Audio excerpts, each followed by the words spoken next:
এ ডাইনি, টুনির গাছ থেকে দুটো মটরশুঁটি পারতো, একটু আমরা খাই।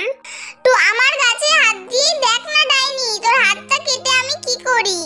টুনির কথা শুনবি না ডাইনি, তুই পার আগে, আমি বলছি তো তোকে, ওর কথা শুনে দেখ। ঠিক আছে, আমি আর কিছু বলবো না, তোরা আমার কাছে হাত দিয়ে দেখ না। না বাবা, আমি তোদের মধ্যে ঢুকবো না, তখন তোরা শয়তানি করবি আর আমি মার খাবো। এ ডাইনি, দুটো বেগুন পার না, একটু ঝাল করে খাই। আমার বেগুন গাছে হাত দিয়ে দেখ না, হাতটা কেটে। টুনির কথা শুনবি না তো, যা বলে বলুক, সব কি ওর গাছ নাকি? ঠিক আছে, হাত দিয়ে দেখ, তারপর দেখ আমি কি করি।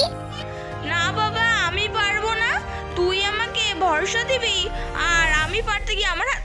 ও টুনি, তোর গাছে তো কত আম ধরেছে, একটা আম দে না, আমরা দুজন ভাগ করে খাই। খুব শখ দেখছি, সারাক্ষণ শুধু আমার গাছের দিকে নজর।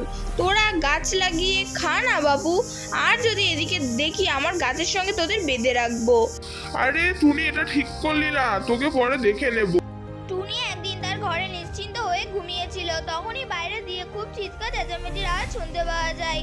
সেই আওয়াজে টুনির ঘুম ভেঙে যায় আর টুনি বাইরে চলে আসে। বাইরে এসে দেখে দুটি নাগিন দুটি খাঁচায় বন্দি হয়ে রয়েছে। তখন নাগিনগুলি বলতে থাকে, না আমি আসল নাগিন, আমাকে মুক্ত করে দাও। না টুনি, আমি আসল নাগিন, আমাকে মুক্ত করে দাও। তখন টুনি কিছু বুঝতে না পেরে একটি নাগিনকে মুক্ত করে দেয়, কিন্তু সে নাগিন না, ডাইনি হয়। ডাইনিটি তার মায়া শক্তির দ্বারা টুনিকে মেরে ফেলে। তখনই সেখানে এক সাধু বাবা চলে আসে। সাধু বাবাটি তার জাদু শক্তির দ্বারা নাগিনকে বাঁচিয়ে দেয় আর নাগিনটি ডাইনিটিকে মেরে ফেলে। তখন নাগিনটি বলল, যদি তোমরা ভিডিওটিকে লাইক আর চ্যানেলটিকে সাবস্ক্রাইব করে দাও, তাহলে আমি টুনিকে আবার বাঁচিয়ে দেব।